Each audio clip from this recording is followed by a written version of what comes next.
Hi friends, welcome to Solaivanam creations. இன்றைக்கி நம்ம வீடியோவில் பெரியவங்கள்லேருந்து சின்னவங்க வரைக்கும் ரொம்ப விரும்பி சாப்பிடக்கூடிய மூங் தால் எப்படி செய்யலான்றது தான் நம்ம இன்றைக்கி பார்க்க போகிறோம். இதை நம்ம காசு கொடுத்து வெளியே வாங்குவோம் கடைகளில், ஆனால் நம்ம வீட்லேயே எப்படி சிம்பிளாக செஞ்சு பசங்களுக்கு கொடுக்கலான்றதை நான் இன்றைக்கி செஞ்சு காட்டுறேன். வாங்க வீடியோக்குள்ளே போகலாம். ஃபஸ்ட்டு மூங் தால் எடுத்துகிட்டு இந்த மூங் தாலில் நான் என்ன பண்ண போகிறேன்னா தண்ணி ஊற்றி ஒரு 3 hours நம்ம இதை ஊற விட போகிறோம்.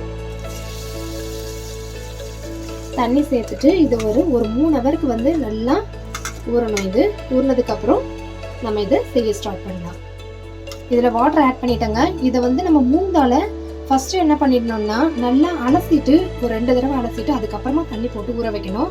அதுக்கப்புறம் நம்ம ஊறினதுக்கப்புறம் வாஷ் பண்ணோம்னா இது உடஞ்சிடும். இப்போது நான் இந்த சிறுபருப்பை 2 தடவை நல்லா வாஷ் பண்ணிவிட்டு தண்ணி ஊற்றி வச்சுருக்கேன். இது ஒரு 3 மணி நேரம் நல்லா ஊறட்டும்.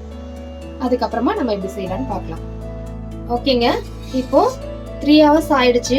இப்போ நமக்கு பருப்பு நல்லா ஊறி வந்துருச்சு. இதை நம்ம தண்ணியெல்லாம் இப்போ வடிச்சிட்டு ஒரு கிளாத் வச்சு ஃபேன் காத்துலேயே ஒரு 1/2 hour நம்ம இதை ஆற விடலாம்.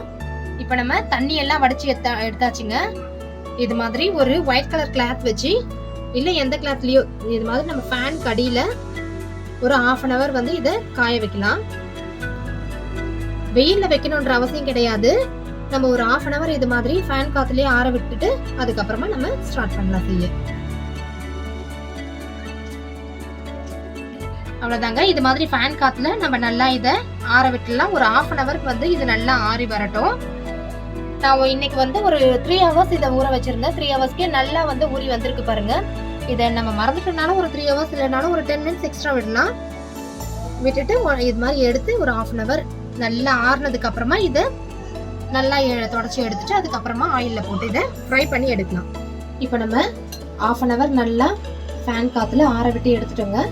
இங்கே பாருங்கள் நல்லா உதிரி உதிரியாக எப்படி இருக்குது. இப்போ நம்ம ஆயிலில் இதை ஃப்ரை பண்ணி எடுக்க போகிறோம். இப்போ நம்ம மூங் தால் செய்யறதுக்கு ஏன்னா டைரெக்டாக நம்ம ஆயிலில் ஃப்ரை பண்ணோம்னா கடாயிலேயே போட்டோம்னா சிறுபருப்பை என்ன ஆகும்னா உள்ளே போயிட்டு கரண்டியால் நம்மளால எடுக்க முடியாது. அதனால நம்ம இது மாதிரி ஒரு ஸ்ட்ரெயினர் இது மாதிரி யூஸ் பண்ணலாம். இதை வச்சு பண்ணலாம்.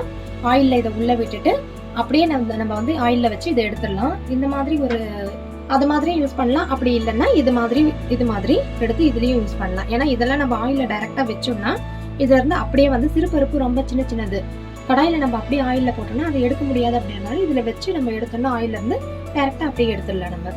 இப்போ நான் இதை தான் யூஸ் பண்ண போகிறேன். ஆயில் வச்சாச்சுங்க. ஆயில் ஃபஸ்ட்டு நம்ம நல்லா ஹை ஃப்ளேமில் வச்சு ஆயில் சூடானதும் இப்போ லோ ஃப்ளேமில் வச்சு தான் நம்ம இதை ஃப்ரை பண்ணி எடுக்கணும். லோ ஃப்ளேமுக்கு நான் இப்போ வச்சுட்டேன். இப்போ நான் ஃப்ரை பண்ணி எடுக்க போகிறேன். இப்போ இதில் நம்ம தால் போட்டுட்டேன். ரொம்ப அதிகமாக போடணுன்ற அவசியம் கிடையாது. கொஞ்சம் கொஞ்சமாக எடுத்து நம்ம இதை ஃப்ரை பண்ணிக்கலாம். இங்கே பாருங்கள். இப்போ இப்படி நம்ம இதில் வச்சுட்டோம்னா அது அழகாக நமக்கு ஃப்ரை ஆகும். ஸ்பூனில் லைட்டாக கலரிப்போம். இப்போ நம்ம இதில் வைக்கும்பொழுது லோ ஃப்ளேமில் தான் இருக்கணும். ஹை ஃப்ளேமில் இருக்கக்கூடாது. நான் யூஸ் பண்ணுறது இந்த சின்ன கடாய் அப்படின்றதுனால நான் என்ன பண்ணுறேன்னா நான் இப்போ சின்ன பாத்திரம் வச்சுருக்கிறதுனால இது மாதிரி சின்ன வடிகட்டி நான் யூஸ் பண்ணுறேன். கொஞ்சம் அகலமான பாத்திரத்தில் வைக்கிற மாதிரி இருந்தால் நான் ஃபஸ்ட்டு காட்டினேன்ல இது மாதிரி இதையே யூஸ் பண்ணிக்கலாம்.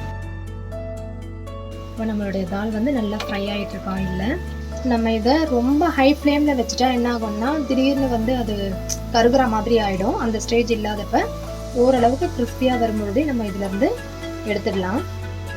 நீ பாருங்கள். இப்போ ஓரளவுக்கு நமக்கு கிறிஸ்பி ஆகிடுச்சு. அது நல்லா ஃப்ரை ஆகிடுச்சுன்னா இதில் வரக்கூடிய அந்த சவுண்டு கொஞ்சம் ஸ்டாப் ஆகிடும். அந்த சவுண்டு நின்னதுக்கப்புறமே நம்ம இதிலேருந்து எடுத்துடலாம். அதை இங்கே பாருங்கள். இப்போ இது நல்லா ஃப்ரை ஆகிடுச்சு. நமக்கு இதை எடுத்து ஒரு பிளேட்டில் டிஷ்யூ பேப்பர் வச்சு அது மேலே நம்ம இதை ஸ்ப்ரெட் பண்ணி விடுவோம். இப்போ ஒரு பிளேட்டில் நான் இதை வச்சுட்டு டிஷ்யூ வச்சுருக்கேன். டிஷ்யூவில் நம்ம என்ன பண்ணணும்னா லைட்டாக ஆயில் இருந்தால் அந்த ஆயிலில் இந்த டிஷ்யூ வச்சு நம்ம அப்படி அழுத்தி எடுத்துடலாம். இப்போது பேலன்ஸ் இருக்க இந்த பார்ட்டையும் நான் என்ன பண்ண போகிறேன்னா ஆயிலில் எல்லாமே ஃப்ரை பண்ணி எடுத்துக்கலாம். அவ்வளோதாங்க. நம்மளுடைய மூங் தால் ரெடி ஆயிடுச்சு.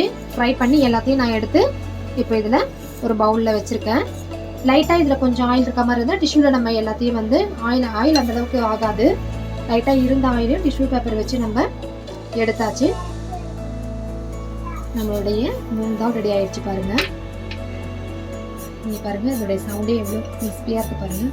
நல்லா கிறிஸ்பியாக இருந்தால் சவுண்டு நல்லா இது மாதிரி வரும். இதில் நம்ம இப்போது சால்ட் கொஞ்சம் ஆட் பண்ணிக்கலாம். இப்போ நம்ம மூங் தாலில் சால்ட் லைட்டாக ஆட் பண்ணிக்கலாம். இது தேவைப்பட்டா ரெட் சில்லி பவுடரும் ஆட் பண்ணிக்கலாம். ஆனால் அதை ஆட் பண்ணணுன்ற அவசியம் கிடையாது. இப்போ நம்ம குழந்தைங்களுக்கும் தருவோம் அப்படின்றதுனால வெறும் சால்ட் மட்டுமே நம்ம இதை ஆட் பண்ணிக்கலாம். இந்த ஃப்ளேவரில் இப்படி சாப்பிட்டோம்னா தான் ரொம்ப நல்லாயிருக்கும் இது டேஸ்டியாக. ஏன்னா நமக்கு பெரியவங்களும் சரி சின்னவங்களும் சரி இதை விரும்பி சாப்பிடுவாங்க. நம்ம இதை காசு கொடுத்து வெளியே வாங்கி குழந்தைங்களுக்கு தருவோங்க. ரொம்பவே ஈஸியாக நம்ம வீட்லேயே வந்து இதை செஞ்சிடலாம். நம்ம இனியும் நம்ம வெளியே வாங்காமல் ரொம்ப சுலபமாக குழந்தைங்களுக்கு நம்ம வீட்லேயே நம்ம செஞ்சு கொடுப்போம். அவ்வளோதாங்க, நம்மளுடைய மூங் தால் ரெடி ஆயிடுச்சு. நான் செஞ்ச இந்த டிஷ் உங்களுக்கு பிடிச்சிருந்தா லைக் பண்ணுங்க, ஷேர் பண்ணுங்க, கமெண்ட் பண்ணுங்க, மறக்காம சப்ஸ்கிரைப் பண்ணுங்க. கூடவே அந்த பெல் ஐக்கானையும் கிளிக் பண்ணுங்க. தேங்க்யூ.